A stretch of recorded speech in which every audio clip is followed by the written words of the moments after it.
Hey hello everyone welcome to my new mini blog. তো আজকে চলে এসেছে নতুন মিনি ব্লগ নিয়ে। তো আজকে আমার বেরোনোর কোনো প্ল্যানিংই ছিল না, বাট সাডেন ভাবলাম একটু বেরোই, কারণ না বেরোলে তোমাদেরকে তো মিনি ব্লগও দেওয়া হবে না।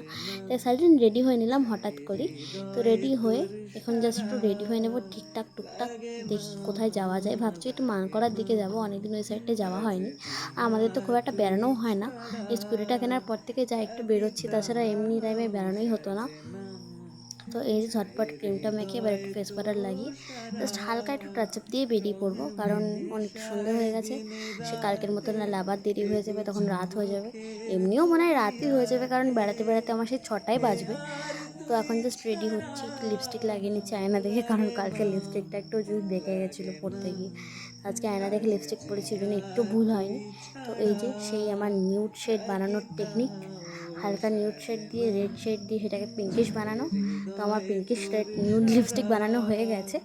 তো এবার চট করে ঘড়িটা পরে নিয়ে চুলটা জাস্ট আটকে হেয়ার ব্যান্ড লাগিয়ে বেরিয়ে পড়বো, কারণ কালকে চুল ছেড়ে বেরিয়েছিলাম, তোমরা দেখতেই পেয়েছিলাম আমার চুলের অবস্থা কী হয়েছিল শেষ মুহূর্ত অবধি।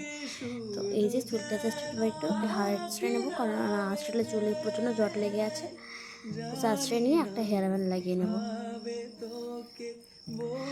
আমাকে বেশিরভাগ টাইমই তোমরা দেখতে পাবে চুলে হেয়ার ব্যান্ড লাগিয়ে, কারণ চুলে হেয়ার ব্যান্ড লাগাতে খুব ভালোবাসি। তো এখানে মা আর বাবাকে দুজনকে টাটা করে দিলাম, আর এবার আমি যাব। তো গাড়ি স্টার্ট দিয়ে দিয়েছি, এবার বেরোনোর পালা। চল, দেরি হয়ে যাচ্ছে, তাড়াতাড়ি বেরোই। তো এই যে চলে এসেছি আমাদের এখানে বাস স্ট্যান্ডের প্রায় কাছে, কারণ আমাদেরকে এদিক দিয়ে যেতে হবে, গঙ্গার ধার হয়ে যাব। তো মানকড়াটা গঙ্গার ধারের দিকেই পড়ে। তো আমরা যাব হচ্ছে মানে গঙ্গার ধার বাইপাস হয়ে, মানে বাইপাস বলতে আমাদের মানকড়া বাইপাস হয়ে। তো মানকড়াতেই যাচ্ছি এক্স্যাক্টলি। তো এই যে সেই স্কোয়ার যেখানে এসেছিলাম কিছুদিন আগে আমি আর আমার বান্ধবী, তো সেই স্কোয়ারের মাঠ দিনের বেলায় ঠিক এরকম দেখায়। তারপরে এই যে এখন মানকড়ার রাস্তা, এটা আজকে রাস্তাঘাটে প্রচণ্ড ভিড় ছিল, কেন জানি না। তো এটা হচ্ছে সেই মাউন্ট লিটারেসি স্কুল যেখানে অরিজিৎ সিংয়ের ছোটো ছেলে পড়ে, আমি শুনেছি, জানি না ঠিক। তো এই যে সেই ডিসনি, আমাদের এখানকার বহরমপুরের ডিসনিল্যান্ড, মিনি ডিসনিল্যান্ড যাকে বলে আর কি। তো এটা একটা স্কুল, মাউন্ট লিটারেসি স্কুলের একটা পার্ট। তো এই যে চলে এসেছি চায়ের দোকানে, তো কার্তিক টি স্টল। তো এখানে একটু চা খেয়ে নেবো, এই চাটা নিয়েও নিয়েছি হাতে।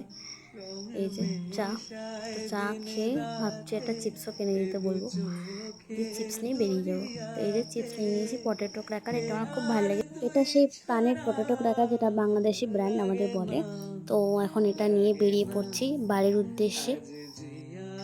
তো এই যে সেই ওভারব্রিজ, যেটা তোমরা ফার্স্ট ভিডিওতে দেখেছিলে, ফার্স্ট না, অনেকদিন পর মিনি ব্লগ করেছিলাম তাই দেখেছিলে। এটা নিচ থেকে দেখতে অনেকটা থেকে এরকমই লাগে। তো এই যে সেই টানেলের ভিতর দিয়ে আমরা যাচ্ছি, ব্রিজের তলা দিয়ে। এখান থেকে বাদিকে গেলে হচ্ছে সেই ব্রিজটা যেখানে আমরা গিয়েছিলাম সেদিন, যেখানে সবাই বলছিল নাকি দীঘার ভাইব লাগছে। তো সেই রাস্তাটায় যাওয়া যায়। তো এই রাস্তাটা সেই হচ্ছে আমাদের ফেমাস জায়গা, যেখানে গঙ্গার ঘাট, যেখানে সবাই আড্ডা মারে। উমা সুন্দরী 21 ধাপি, 21 ধাপিটা এখন খুব সুন্দর করে সাজিয়েছে, সেলফি জোন করেছে। আগে এখানে লাইট জ্বলতো। তারপরে চলে এলাম পেট্রোল পাম্পে গাড়ির তেল ভরতে। তো এই যে গাড়ির তেল ভরা হয়েও গেছে, আর বাড়ি চলেও এসেছি সঙ্গে সঙ্গে। তো এই যে বাড়ির সামনে। তো আজকের ভিডিও এতটুকুই। যদি তোমাদের ভিডিওটা ভালো লেগে থাকে, ভিডিওটাতে একটা লাইক করে দিও, একটা কমেন্ট করে দিও, একটা শেয়ার করে দিও। দেখা হচ্ছে আবার নেক্সট মিনি ব্লগে, ততক্ষণের জন্য টাটা বাই।